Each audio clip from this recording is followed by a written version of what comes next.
guys, it's Tammy, and guess what today is? Today is video 3 on how to read your lipid panel and what are triglycerides.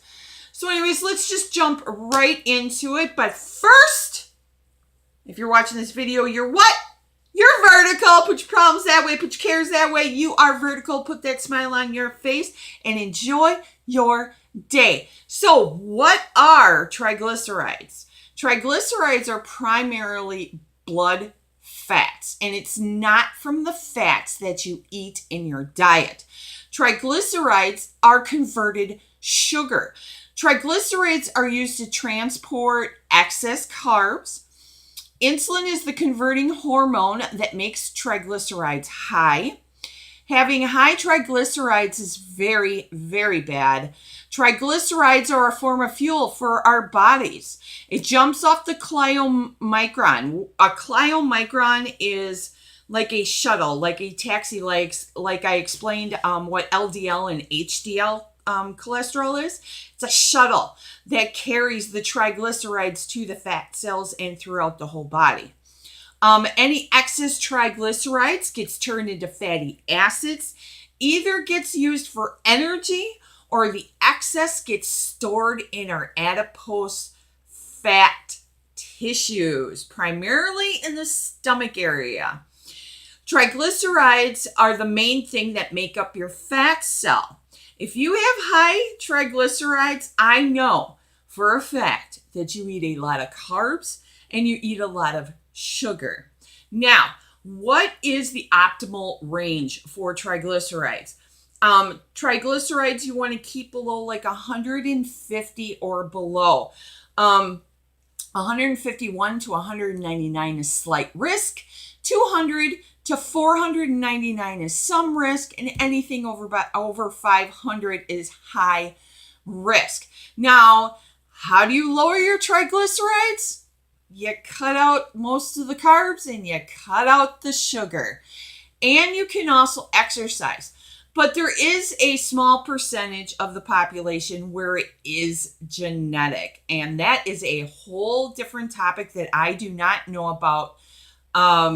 So you'll have to do on your research if you have a genetic disorder where triglycerides are high, your cholesterol's high, and everything like that. You're going to have to do your own research. But let's go to the board that I made so I could show you how to read your cholesterol panel. Okay, guys, I'm here at the board. How to read your lipid panel.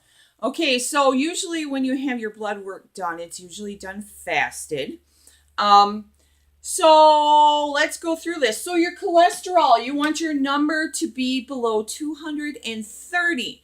But through recent studies, high cholesterol really doesn't have a factor in your heart health.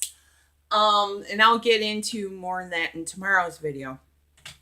Your triglycerides, you want to keep below 150. Your HDL, you want, if it's below 40, that is really, really not good. You actually want it really high. The higher your HDL, the better. So 41 to 60 is good, and anything above 61 is awesome. Your LDL, optimal, is below 100. 100 to 129 is near or above normal. 130 to 159 is borderline high. 160 to 189 is high. And anything above 190 is very high. But through recent studies, it has been proven that LDL, the bad cholesterol, has nothing to do with heart disease. And I'll get more into that tomorrow's video.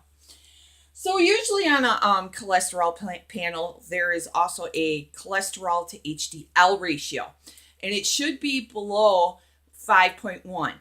But considering you really don't pay attention to cholesterol anymore, because having low cholesterol is worse than having high cholesterol, you really don't pay attention to that either. So what do you want to look at on your cholesterol panel? you want to look at your triglycerides to your HDL ratio. Now, what does that mean? You want to take your triglycerides divided by your HDL. And if it's below 2, you're good. If it's 4 or above, it's high. And if it's above 6, it's very, very dangerous. So I hope you guys appreciate these videos. Now remember, sometimes it can be genetic, and that's something you're going to have to do your own research on. I am not a doctor, but this is how I was taught by my heart transplant team and how I understood my lipid panels on how to read them and which each one does in your body. And I've also done my own research and read scientific facts and scientific studies. So tomorrow is my lipid panel, and am I concerned? Should I be shocked? Is it good news or is it bad news? I guess we'll find out tomorrow. I will talk with you guys later, and have a good day.